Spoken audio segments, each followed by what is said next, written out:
Ladies and gentlemen, welcome back to the channel here, to the Pitchside Podcast channel. I'm your host, the HOD of the PSP. Like, share, comment on the video, subscribe to the channel. Most importantly, enable notifications to receive all the updates from these match recaps and all other content on the channel. You can follow us on social media, PSP on Twitter, Pitchside Pod on Instagram. Listen to this, listen to the podcast on Spotify, Google Podcast, or any other platform you want to. We're coming to you straight after the game between Man City and Tottenham ended at the Etihad Stadium, and it was a rout, relatively, for Man City. 3-0 it ended, thanks to the goal from Rodri from the spot and a brace for the on fire at the moment Ilkay Gundogan. 11 goals for him in the season. This was one-sided, as we predicted. This was a different Man City to the one that they faced, months ago, where they defeated them 2-0. This is a different Man City, a different mentality for them. They played the game at a different sort of mode. They played it a little bit slow in the beginning. They got the penalty, and then, of course, they went on from there to the second gear, scoring 2 goals in the second half, and then also resting on their laurels and trying to catch Tottenham off guard. And they did that in the third goal, in fact, for Gundogan. Tottenham and Man City entered the game with the same sort of formation, 4-2-3-1, playing with Ndombele a little bit deep, which is not good always when it happens. Lucas Moura was the number 10, Lamela was there, as well as Son and Kane. Of course, Bergwijn isn't available for injury problems. And, the problems persist with the likes of, Sergio Aurier, Lo Celso absent, and Reguilon, of course. A lot of players are missing for the Tottenham side, and, it is showing. Tottenham, I think the biggest issue for them was physically. They weren't able to keep up. They played 120 minutes, most of them played 120 minutes against Everton in the Cup. And while that is going to be no problem for the goalkeeper, and we're going to get to Lloris in a minute, but it is a problem for the defenders, for the midfielders who gave up a lot of work in that. the likes of Davinson Sanchez, the likes of Eric Dyer, the likes of Ben Davies. Ben Davies at his age shouldn't be playing 120 minutes, shouldn't be playing 270 minutes in 72 hours, really, because that is not how someone in his age should operate. And Man City, controlled the tempo, they had the possession, they had the opportunities, not so much in the first half as much in the second half. They had more opportunities. Hugo Lloris, I think, takes responsibility in the 3 goals, and I mean the 3 goals. I mean, he could have saved the penalty, really. Probably I would take out the penalty. It's luck, pretty much, in the end. The shot was so good from Rodri, to be fair, that it's almost impossible to properly save it. It fizzed over his arm. The second goal and the third goal, though, are really not fully his responsibility, because obviously there's some shocking defending from Tottenham Hotspur once.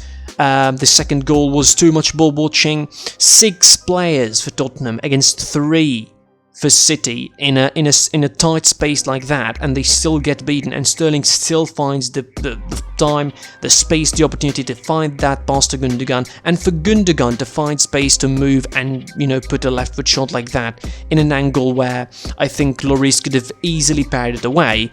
It's shameful from the defenders and shameful from Tottenham.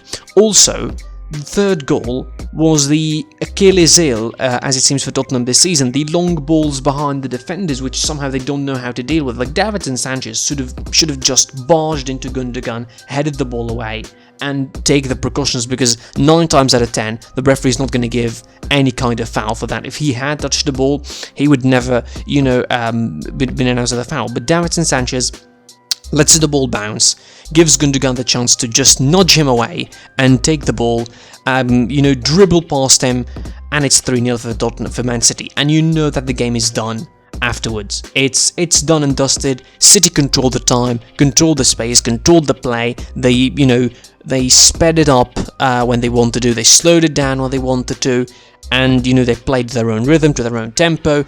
That was the big difference between the game against Tottenham at Tottenham Hotspur Stadium and this game. In the first game, City looked pretty stagnant, they weren't exactly moving, and Tottenham were happy to just sit and crowd themselves around 20 to 30 yards in the box and just defend very deep and just frustrate City. Tottenham didn't do that today. They almost seemed like they opened themselves a little bit too much. They played a high line for 15 or so minutes in the second half, and that's how they get caught in the third goal. They pushed themselves a little bit up, and Edison, by the way, credit to him for that pass. It's the assist of the week, I would say.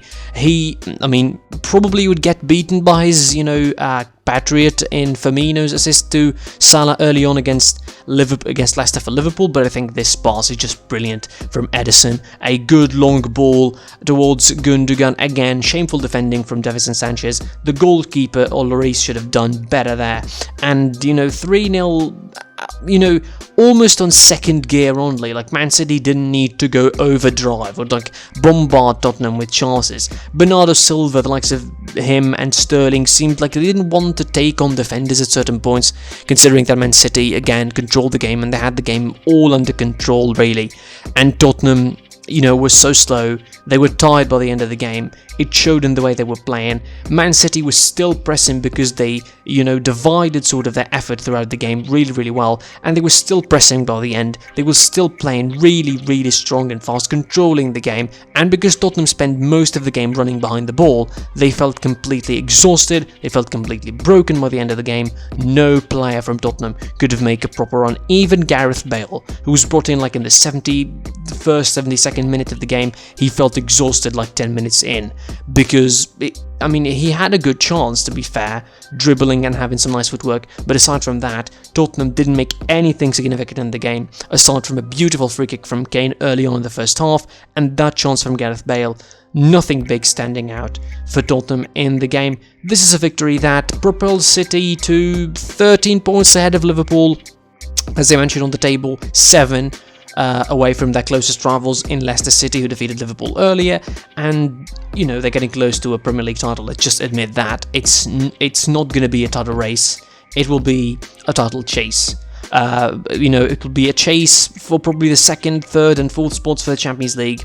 The top 4, once again, is going to be more interesting to watch than the Premier League title race, which I think is going to be over by next week, and we can officially say that Man City are going to be the Premier League champions after this very, very comfortable victory against Tottenham. That's it from me for this match recap. I'm your boy, the HOD of the PSP. Like, share, comment on this video, subscribe to the channel, enable notifications to receive all the updates, listen to this podcast on social media, on Spotify, Google Podcasts, or any other platform, and of course, follow us on social media, PSP on Twitter, PitchSavePod on Instagram, and until the next time, you'll see me soon. Goodbye.